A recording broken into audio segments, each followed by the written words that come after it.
बोलो सतगुरुदेव की जय। बंदी छोड़ कबीर साहेब की जय। बंदी छोड़ गरीबदास जी महाराज की जय। स्वामी रामदेवानंद जी गुरु महाराज की जय। सर्व संतों की जय। सर्व भक्तों की जय। धर्मी पुरुषों की जय। श्री काशी धाम की जय। श्री छुडानी धाम की जय। श्री करोथा धाम की जय। श्री बरवाला धाम की जय। सत सोही। ग्रीव नमो नमो सतपुरुष को नमस्कार गुरु की नहीं। सुर नर मुनि जन साधुआ संतों सर्वस दीन। सतगुरु साहेब संत सब है दंडोतम प्रणाम। आगे पीछे मध्य हुए तिनको जा कुर्बान। नराकार निर्विषम काल जाल वैवंदनम। निर्लेपम निज नीरगुणम अकल अनुबे सुन दुनम। सोहम सुरति समाप्तम सकल समाना नीरतलय। उज्ज्वल हिरंबर हरदमम बेपरवा था है वार पार नहीं मध्य तुम। ग्रीव जो सुमर सिद्ध होई गणनायक गलताना। करो अनुग्रह सोई पारस पद परवाना।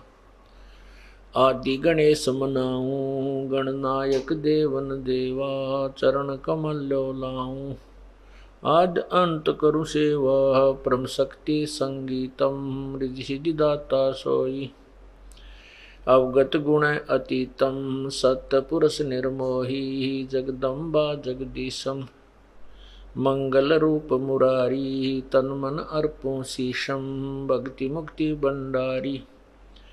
सुर नर मुनि जन ध्यावे ब्रह्मा विष्णु महेशा। शेष सहस मुख गावे पूजै आद्य गणेशा।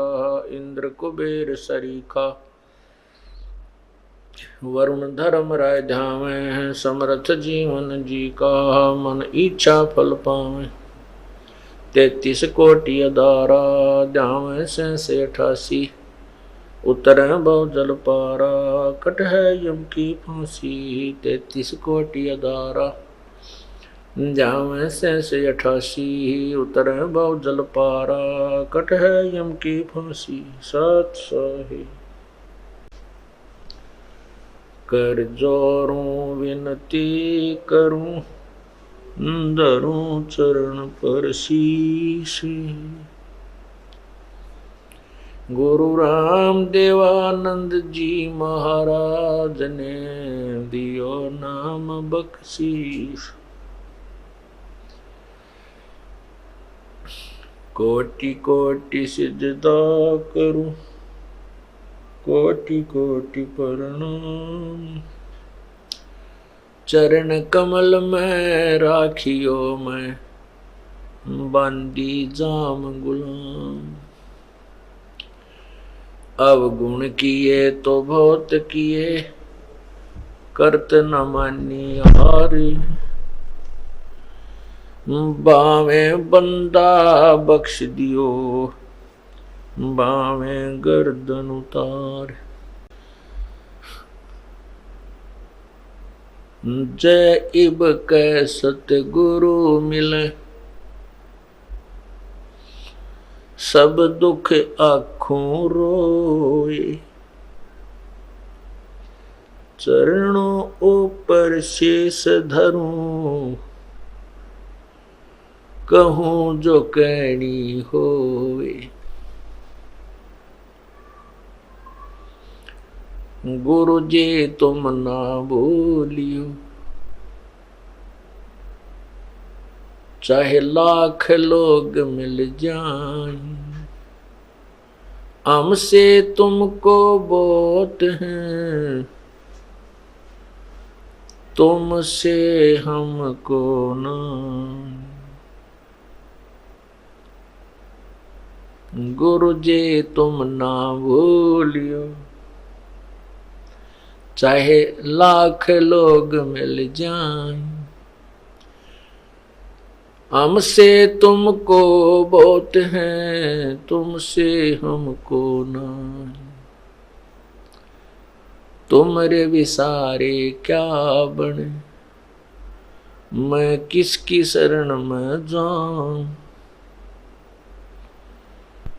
शिव विरंच मुनि नारदा,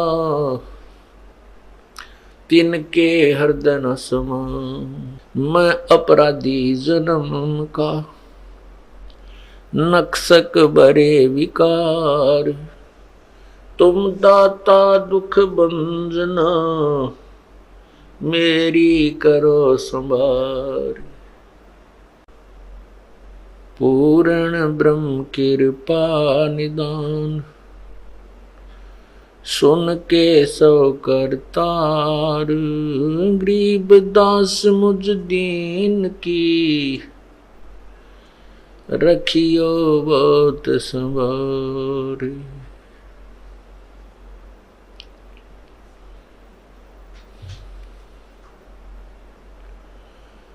राम नाम रटते रहो, जब तक घट में प्राण। कब हो तो दीन दयाल के, बिनक पड़ेगी कान। लूट सको तो लूटियो, राम नाम के लूट।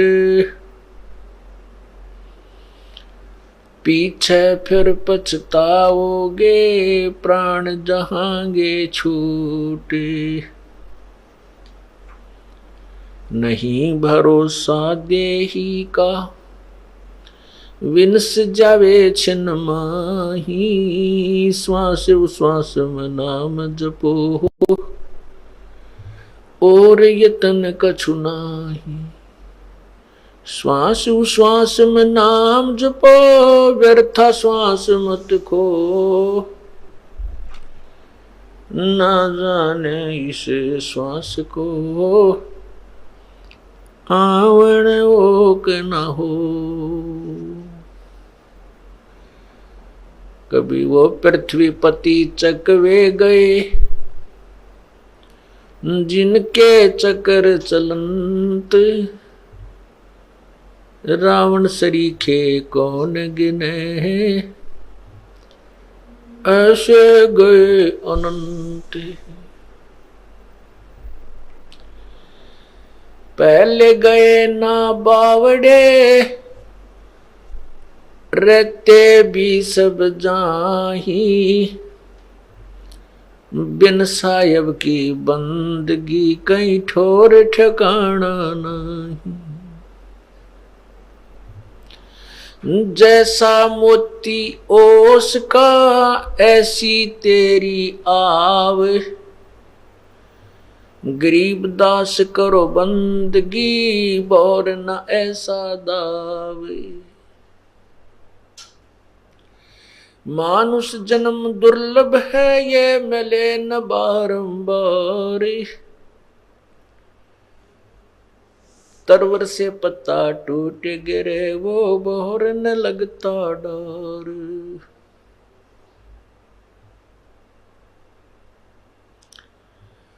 पतझड़ आवत देख कर,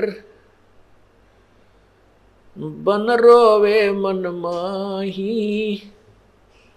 वो ऊंची टहनी पात थे, अब पीले हो जाही। पात जड़नता न्यू कहे, सुन भई तरवर राय। अब के बिछुड़े नहीं मिले, न जाने कहाँ गिरांगे जाए। तरवर कहता पात से, सुनो पात एक बात। यहाँ की याहे रीति है, एक आवे एक जात। बेटा जाया खुशी हुई, खूब बजाए थाल। ये तो आवण जावण लगा हुआ है, ज्यों कीड़ी का नाल। झूठे सुख को सुख कहे, ये मान रहा मन मोदी। ये सकल चबीना काल का, कुछ मुख में कुछ गोदी।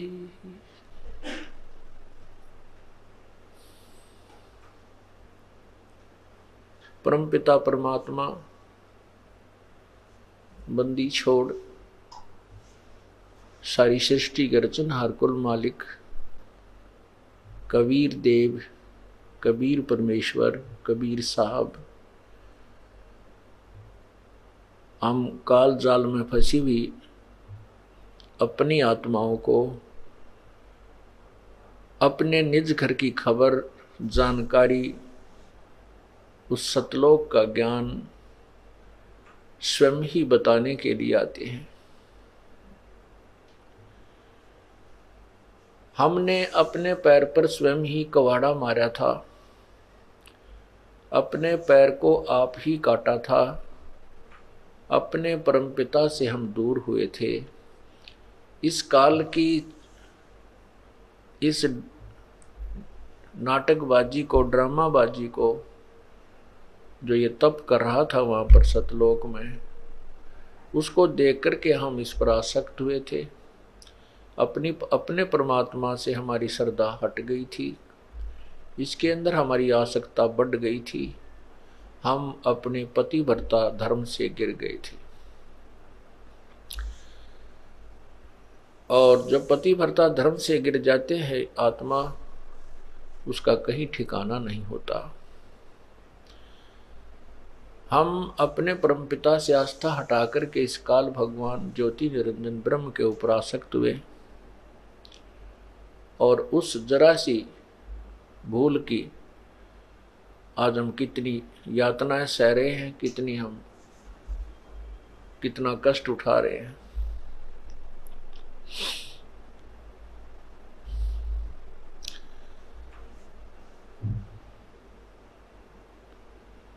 राजा राम की कार उलंगी गई, सीता लंक मजारे। 10 मस्तक रावण के काटे, विवेक सुन को राज दिया रे।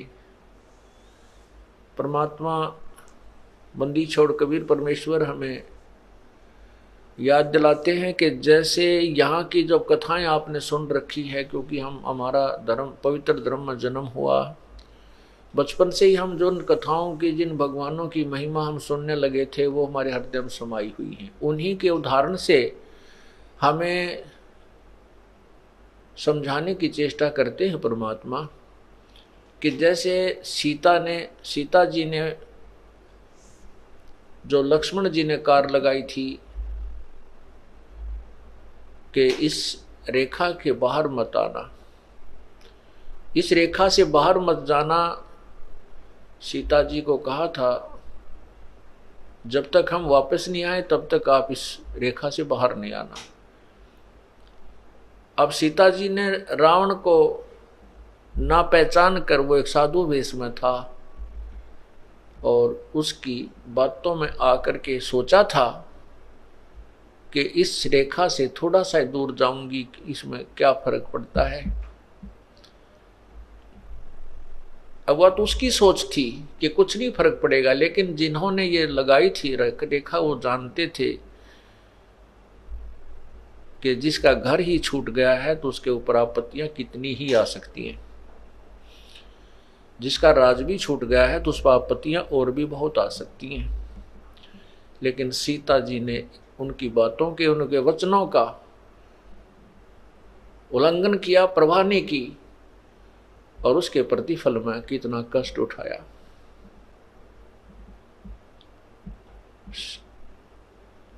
इसी प्रकार हमने अपनी नालायकी से इस काल को अपना हाथ पकड़ा दिया, ये हमें घसीट कर यहाँ ले आया इस गंदे लोक में। यहाँ अपने को कितनी पीड़ा दी जा रही है, हम आदी हो गए इन दुखों को सहन करने के। फिर हम एक दूसरे को देखते हैं, ये भी दुखी है, ये भी दुखी है, ये भी सुख, इतना ही दुख है। इस तरह हम एक दूसरे के दुख को देख करके हम अपने दुख को कम मान करके सुख महसूस कर लेते हैं। एक व्यक्ति के 2 पुत्र थे, दोनों ही मृत्यु को प्राप्त हुए। एक के 2 पुत्र थे, उसका एक ही मृत्यु को प्राप्त हुआ।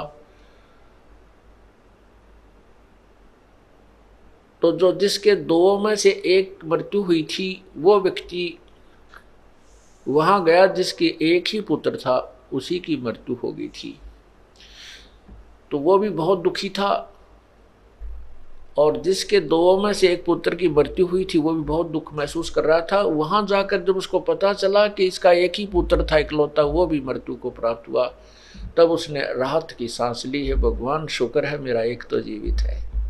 तो इस करके उसने अपने उस महादुख को उस तुलनात्मक तरीके से अपने आप मान लिया, अपने आप सेटिंग कर ली अपने मन की कि इससे तो मैं सुखी हूं।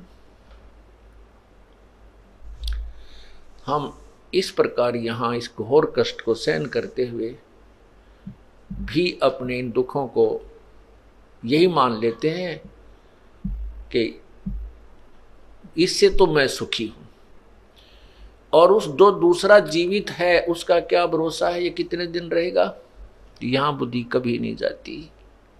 और फिर हम गलतियों पर गलती करने लग जाते हैं, परमात्मा को नहीं पहचानते। ये सारी कथाएं सुना करके आपको परमात्मा की तरफ डाइवर्ट किया जाता है, आपके मन की दिशा परमात्मा की तरफ लगाई जाती है, जो कि हमने जो दूसरी दिशा में लगा रखी है। इसलिए ये कथाएं सुनाई जाती हैं, सत्संग सुनाए जाते हैं। इस काल ने हमारे को कितनी पीड़ा दे रखी है।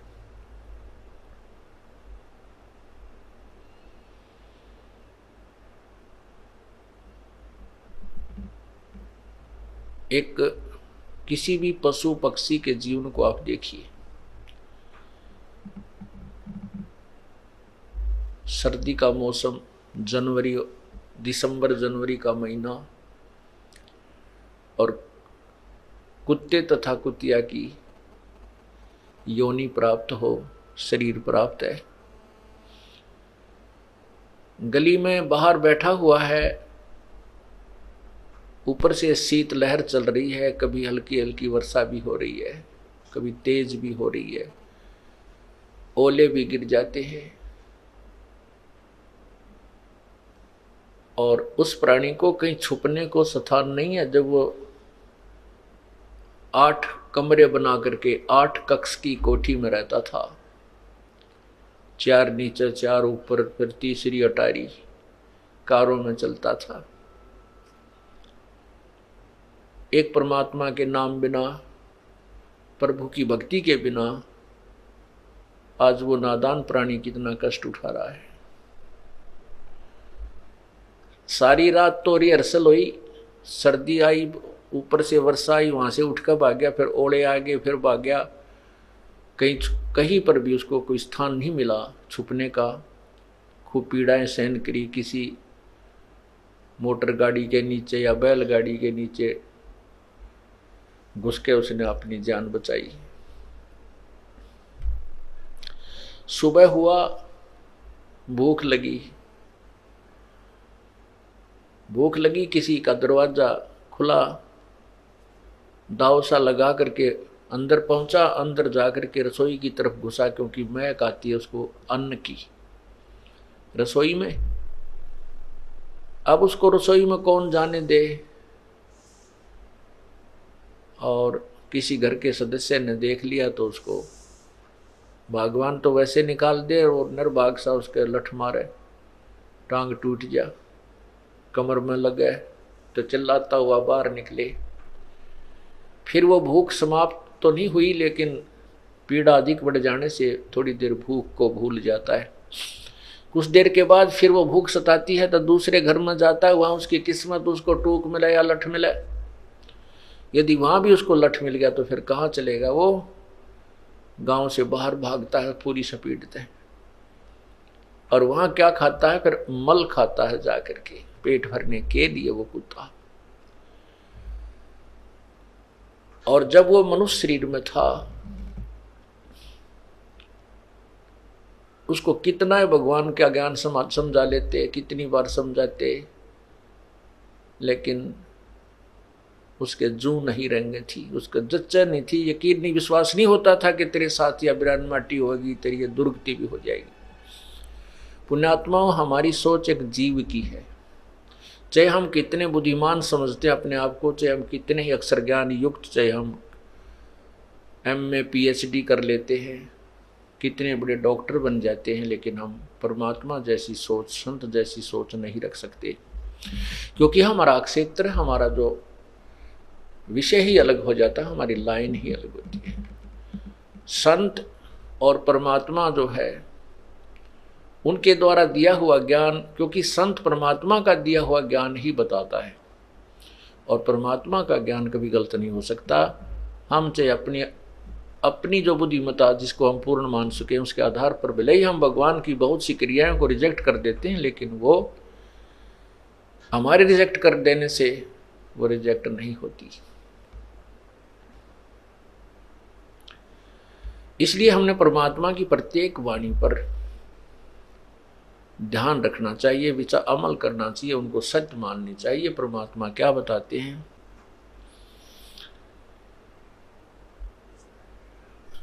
आगे गए न बावड़े, जो पहले जा चुके कहते हैं वो वापस तुम्हारे घर में नहीं आए हैं, और रहते भी सब जाही, बिन साहेब की बंदगी कहीं ठोड़ ठिकाना नहीं। पूर्ण परमात्मा, साहेब का अर्थ होता प्रभु। ये भाषा भिन्न होने से कोई गॉड कहता है, कोई रब कहता है, कोई अल्लाह कहता है, कोई हम साहेब परमेश्वर राम कह देते हैं। तो सही मायनों में राम कौन है, क्योंकि हम जिस राम की तरफ संकेत करते हैं, हम जिस अल्लाह की तरफ संकेत करते हैं, गॉड की तरफ संकेत करते हैं, वो कबीर गॉड है, वो कबीर साहब है, कबीर परमेश्वर है, वो अल्लाह कबीर है, अल्लाह अकबर है। और ये कबीर अल्लाह वही है जो काशी में 120 वर्ष तक एक जुलाहे की भूमिका तथा एक महान कवि की भूमिका करके सहस्री राय थे, सहस्री चले गए। अब राम की परिभाषा, डेफिनेशन ऑफ गॉड भी हमें आज तक किसी संत ने नहीं बताई। किसी संत का मीन जो हम जिन संतों से परिचित थे। वैसे तो जिन महापुरुषों ने परमात्मा के साक्षात्कार हुआ, भगवान के दर्शन हुए हैं, उन्होंने तो वही यथार्थ ज्ञान दिया है जो प्रभु ने स्वयं बताया था।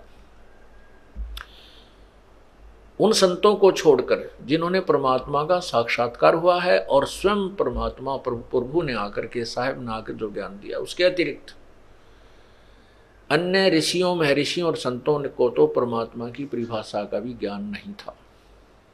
इसी कारण से हम राम कहते हैं। जैसे आपको कथा सुनी थी कि पीपा जी एक राजा था, वो फिर संत बन गया। एक शहर में गया हुआ था, वहाँ एक मुसलमान तेलन थी। उसको साधु, उस पीपा जी ने कहा कि बेबे राम बोल, राम राम। तो वो कहने लगी, तो कौन से धर्म का है, तो तेरा क्या इसम, क्यों बोलूँ मैं राम? राम तो मरने के बाद बोलते हैं, हमारा कोई मर थोड़ा ही रहा है। तू बोल राम, तू बोल राम, तू बोल ले। कहने का भाव यह है कि उसको राम बोलना ही पाप बता रखा था कि राम तो कहना ही नहीं, तो हिंदू कहा करते हैं। हमने एक दूसरे का विरोध इतना सीरियसली कर लिया कि हिंदू ऐसे कहें तो मुसलमान ऐसे कहें, वो ऐसे करें तो हम ऐसे करें, यानी इतना विरोध बना लिया। जबकि परमात्मा एक है, हम एक पिता की संतान हैं। केवल ये स्वार्थी जो गुरु पीर परमात्मा से अपरिचित थे, वही हमें ऐसे दिग्भ्रष्ट कर देते हैं, मिसगाइड करते हैं। उसी आधार पर उस मालन ने संत जी से कहा कि तू बोल राम, तुम्हारा मर गया होगा कोई, हमारे कोई मरा थोड़ा ही है।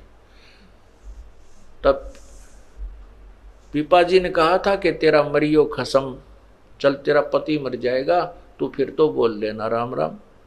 तेलन जो अपने घर गई तो वहां देखा तो तेली अपने बैल के लिए चारा रोड़ा था, चारा ठीक कर रहा था, उसमें से मिट्टी माटी निकाल कर साफ करने लग रहा था। उसके देखते देखते मर गया वो। फिर वो लागी रोन बुरी तरह, लाओ किताब बोलो राम।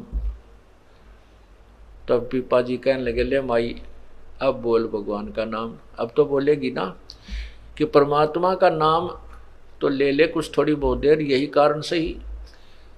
तब उसके पैर पकड़े, पीपा जी मुझे माफ करो।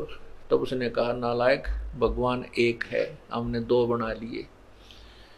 उसी समय तेली को जीवित कर दिया। उसके बाद उस तेली परिवार ने वो रूढ़िवादिता त्याग दी और सत्य भक्ति स्वीकार की। तो हमने भाषाहीन होने से, कोई राम कहता है, कोई अल्लाह कहता है, कोई बात नहीं। भाषाहीन होने से कोई दिक्कत नहीं, राम कहो चाहे अल्लाह कहो, गॉड कहो, रब कहो, खुदा कहो। तो वो कौन है, उसकी परिभाषा क्या है? प्रभु की जो परिभाषा है, सबसे पहले तो ये कि जैसे जिस भी प्रभु में जितनी शक्ति है वो उतना ही स्वामी है, उतना ही मालिक है। जिस प्रकार एक जिले के अंदर डिप्टी कमिश्नर होते हैं, वो भी साहब हैं, वो भी मालिक हैं अपने एक डिस्ट्रिक्ट के। फिर कमिश्नर भी साहब है, वो 4-5 डिस्ट्रिक्ट्स के ऊपर होता है, जिलों पर। फिर मंत्री साहब होता है, वो एक विभाग में मालिक है। फिर मुख्यमंत्री साहब होता है, वो एक स्टेट प्रांत में मंत्री साहब होता है, वो भी मालिक होता है। साहब मीन प्रभु, स्वामी। राम उसको अल्लाह कहो चाहे स्वामी कहो। और प्रधानमंत्री बहुत से राज्यों पर, बहुत से स्टेट्स के ऊपर मालिक होता है। और राष्ट्रपति पूरे राष्ट्र पे जो है ओवरऑल कंट्रोलर होता है, तो वो भी साहब है। राष्ट्रपति साहब, प्रधानमंत्री साहब। तो अब हम जैसे यहाँ ब्रह्म बोला जाता है, वैसे ब्रह्म का अर्थ भगवान होता है, ब्रह्म कहो। अब यहाँ जैसे कोई भी किसी ऑफिस में काम करते हैं, जैसे हम ऑफिस में काम करते थे, दास जेई लगा हुआ था, तो एक्शन ऑफिस में जाते थे तो वहाँ के क्लर्क लोग यही बोलते थे कि साहब का ऐसा आदेश है, साहब ने ऐसा कहा। तो बार बार नहीं कहते थे एक्शन साहब, उनका अंडरस्टूड साहब था। वहाँ सुनने वाले को भी अंडरस्टूड था, बोलने वाले को भी अंडरस्टूड था कि साहब कौन है। तो उस डिवीज़न का वो साहब अंडरस्टूड था। तो इसी प्रकार जैसे यहाँ इस 21 ब्रह्मांड में जो राम बोला जाता है, ब्रह्म बोला जाता है, तो यहाँ जब हम ब्रह्म बोलते हैं, अपने परमात्मा की वाणी में ब्रह्म शब्द आता है, गीता जी में ब्रह्म शब्द है, तो ब्रह्म का अर्थ है 21 ब्रह्मांड का मालिक, जो राम यानी ज्योति निरंजन, ये काल, इसको ब्रह्म, ये भी भगवान है, ईश है। लेकिन परब्रह्म क्यों कहा गया? कि इससे नेक्स्ट जो इससे नेक्स्ट जो परमात्मा है वो भी नेक्स्ट ब्रह्म, नेक्स्ट भगवान, अगला भगवान। और पूर्ण ब्रह्म इसलिए कहा गया क्योंकि ब्रह्म भी बहुत हैं, परब्रह्म भी बहुत है, उसके अंतर्गत बहुत से लोग हैं, इसलिए पूर्ण ब्रह्म बोला गया। पूर्ण भगवान, पूर्ण परमात्मा, कंप्लीट गॉड, ऑलमाइटी गॉड, यानी वो भी राम है और वो सबके ऊपर परमात्मा। इसलिए ब्रह्म, परब्रह्म, ब्रह्म माने भी भगवान होता है। जैसे ईश बोलते, ईश माने स्वामी। जैसे नरेश, नर जमा में ईश, नरेश राजा को कहते हैं, आदमियों का स्वामी, आदमियों में का मालिक, नरेश।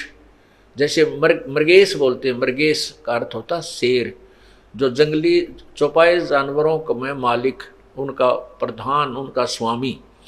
ऐसे ही ईश माने स्वामी, नर जमा में ईश, नरेश।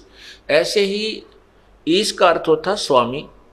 ईश है 21 ब्रह्मांड का मालिक। ईश माने भी भगवान होता, ईश। इसलिए इसको ईश्वर परमेश्वर 3 शब्दों में इसलिए डिवाइड किया गया है क्योंकि ईश माने ब्रह्म, ईश इक्वलेंट टू ब्रह्म, ईश कहो चाहे ब्रह्म कहो। भगवान ईश माने प्रभु और ब्रह्म माने भी प्रभु। और ईश्वर जैसे हम ब्रह्मा जी को भी ईश हैं, विष्णु जी भी ईश हैं, स्वामी हैं, मालिक हैं, साहब हैं, शिव जी भी साहब हैं। ये अपने एक ब्रह्मांड में एक विभाग के स्वामी हैं, एक विभाग के ईश हैं, भगवान हैं। अब इनका पिताजी जो है ये इनके ऊपर ईश है, इनके ऊपर स्वामी है। तो इस ब्रह्मांड में जो ईश है, ब्रह्म है, ये ब्रह्म है, काल ब्रह्म है, ज्योति निरंजन है, इसको हम ईश मानकर चलते हैं। और इससे बड़ा जो है जो ईश्वर, ईश्वर माने जो भगवानों में श्रेष्ठ, और परमेश्वर जो ईश्वर, ईश माने स्वामी, वर माने श्रेष्ठ, यानी भगवानों में श्रेष्ठ, और सब भगवानों में श्रेष्ठ से का भी श्रेष्ठ, परम श्रेष्ठ। वर माने पति भी होता है, ईश्वर, वर वधु।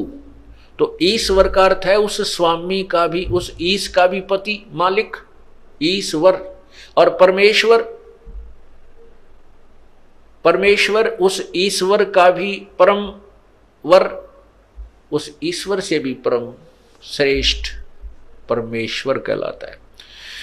ईश ब्रह्म, ईश्वर पर ब्रह्म, और परमेश्वर पूर्ण ब्रह्म, परम अक्षर ब्रह्म। इस प्रकार हमने ये प्रभु की जो डेफिनेशन है ऐसे समझना है। ये तो केवल एक नाम को क्लैरिफाई किया है कि परमात्मा हम किसको मानते हैं। जैसे हम विष्णु भगवान के अवतार श्री कृष्ण, श्री रामचंद्र जी को भी राम बोलते थे, भगवान कहते हैं। ये भी स्वामी है, जितना क्षेत्र इनका विभाग है, जितनी इनकी पावर है, इतने राम हैं ये, इनको नकारा नहीं जा सकता। जैसे एक विभाग होता है, उसमें जिस भी अधिकारी कर्मचारी का जितना कार्य क्षेत्र है, जितनी उनकी पावर है, उतने वो साहब होते हैं और उतने वो आदरणीय होते हैं। हमने केवल ज्ञान, हम आपको केवल ज्ञान समझा रहे हैं, ये नहीं कह रहे कि ये रिजेक्टेड है, इनसे हमारा कोई लेना देना नहीं। जब तक हम इस काल के देश में हैं, हम इन भगवानों के अधीन हैं। हमने इनके प्रत्येक मर्यादा का पालन करना है, इनके नियमों के अंतर्गत रहना है, नहीं तो हम दोषी बन जाते हैं। जैसे हम विदेश में गए हों तो उस देश के कानून में हमें रहना पड़ेगा, चाहे हम कहीं वापस आना चाहेंगे तभी आ सकेंगे जब उनकी सब मर्यादाओं में रहते हुए अपना धनी होंगे, वापस आने जोगा ब्योंत कर लेंगे। यदि हम वहाँ दोष कर देंगे तो हमारा वहाँ फिर सजा हो जाएगी। इसलिए हमने इनके यहाँ के जो नियम हैं इनको भी पालन करना है और इन भगवानों का सत्कार करना है, लेकिन पूजा केवल अपने ही परमात्मा पूर्ण ब्रह्म की करनी है।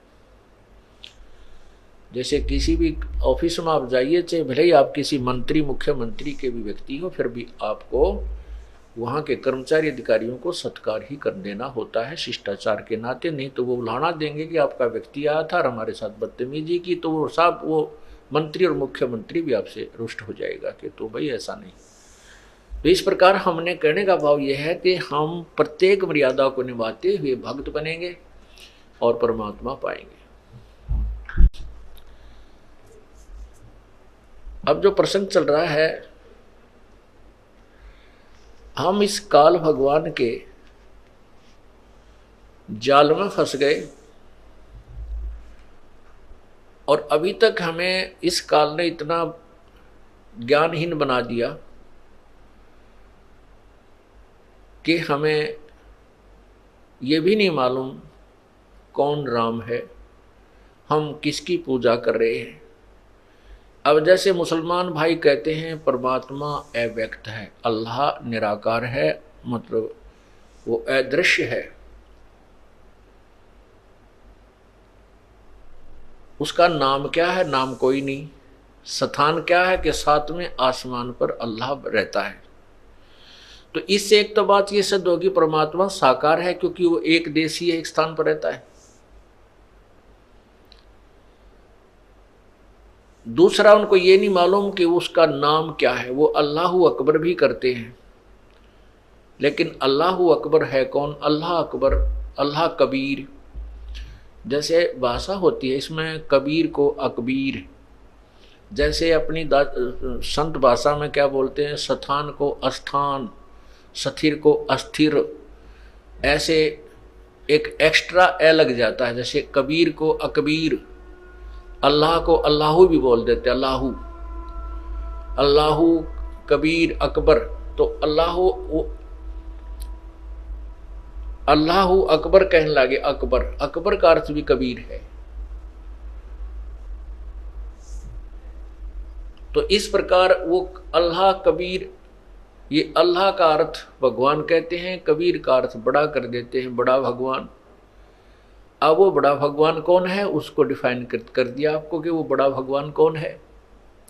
क्योंकि पवित्र कुरान शरीफ सूरत फुरकानी 25 आयत 52 से 59 में स्पष्ट किया है कि जो कुरान शरीफ का ज्ञान दे रहा है उसको मुसलमान धर्म अल्लाह मानते हैं।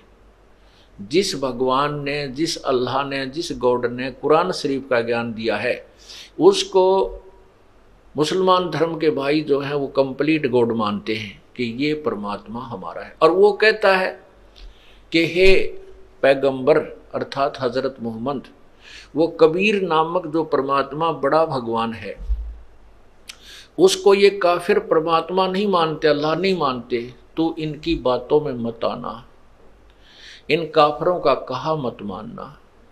उसके लिए तू संघर्ष करना, और मैं जो तुझे ज्ञान दे रहा हूं इस कुरान शरीफ में, इस ज्ञान के ऊपर तू दृढ़ रहना। जिहाद का अर्थ लड़ाई नहीं कहा, संघर्ष करना, चाहे कितना ही तुझे कष्ट दें, चाहे गलत बोलें, आप इनकी बातों से डगमग मत होना। और ये परमात्मा वही है जिसने सारी सृष्टि रची, जमीन और आसमान के बीच में जो भी कंस्ट्रक्शन है उसी अल्लाह ने की है। कोई जो गीता ज्ञान दाता किसी और, कुरान शरीफ का ज्ञान दाता किसी और अल्लाह भगवान के बारे में बता रहा है जो कबीर भगवान है। और उसने सारी सृष्टि, उसने सारी रचनाएं की है। और वो जिंदा, जो जिंदा महात्मा के रूप में प्रकट होता है। और हजरत मोहम्मद जी को भी परमात्मा पूर्ण ब्रह्म कबीर देव कल अल्लाहु अकबर आकर मिले थे जिंदा महात्मा के रूप में। तो उसी के लिए 52 आयत नंबर 58 में कहा है कि वो जिंदा कभी मरने, वो उस जिंदा, जो जिंदा तुझे मिला, जिंदा के रूप में मिला, और वो पूर्ण परमात्मा है। वो अल्लाह बड़ा लिख दिया, अल्लाह कबीर को अल्लाह बड़ा लिख दिया, वो अल्लाह कबीर है, वो अल्लाह बड़ा कर लिख दिया उन्होंने अनुवाद में। बाकी मूल जो भाषा है वो सही बता रही है। और वो कभी मरने वाला नहीं है, और वो अपने बंदों के गुनाहों से बाखबर है, खूब परिचित है, वो उनको अक्षमा कर देता है। फिर लिखा कि ये वही परमात्मा है जिसने ये कबीर वही भगवान है जिसने 6 दिन में सृष्टि रची, 7वें दिन तख्त पर जा बैठा। और उसके विषय में कुरान शरीफ का ज्ञान दाता अल्लाह कह रहा है कि मैं उससे परिचित नहीं हूं, उसके विषय में किसी बाखबर से पूछ देखो। इससे ये सिद्ध हुआ कि जिसको हजरत मोहम्मद जी अपना सुप्रीम गॉड मानते थे, अपना अल्लाह मानते हैं, और मुसलमान धर्म जिसको अल्लाह मानते हैं, वो गीता का ज्ञान उन्होंने दिया है, ना उसका कुरान शरीफ का ज्ञान उसी ने परमात्मा ने दिया है। और वो कहता है कि उस पूर्ण परमात्मा के बारे में जिसने 6 दिन में सृष्टि थी, 7वें दिन तख्त पर जा बैठा, और जिसने आसमान और जमीन के बीच में जो कंस्ट्रक्शन सारी की, वो अल्लाह कबीर है, वो अल्लाह बड़ा है। उसके विषय में किसी बाखबर से पूछ देखो। हम अल्लाह यहाँ कबीर ना मान करके उन्हीं की अनुवादित की हुई कुरान शरीफ को मानकर चलें कि वो अल्लाह बड़ा है, तो गीता ज्ञान, कुरान शरीफ के ज्ञान दाता से कोई और अल्लाह है जिसके बारे में कुरान शरीफ के ज्ञान देने वाला अल्लाह अपरिचित है। बाखबर से पूछो, किसी तत्वदर्शी संत से पूछो। यही पवित्र गीता जी अध्याय नंबर 4 के श्लोक 34 में स्पष्ट किया है कि उस तत्व ज्ञान को जो गीता अध्याय नंबर 4 के श्लोक 32 में स्पष्ट किया है कि उस पूर्ण परमात्मा ने अपने मुख्य ज्ञान में अपने ही मुखारविंद से पूर्ण परमात्मा भक्ति के बारे में बहुत से विवरण दिए, यानी तत्व ज्ञान में बहुत सा विवेचन दिया हुआ है। और उसके बारे में, उस तत्व ज्ञान के बारे में किसी तत्वदर्शी संतों से पूछो, उनको दंडवत प्रणाम करो,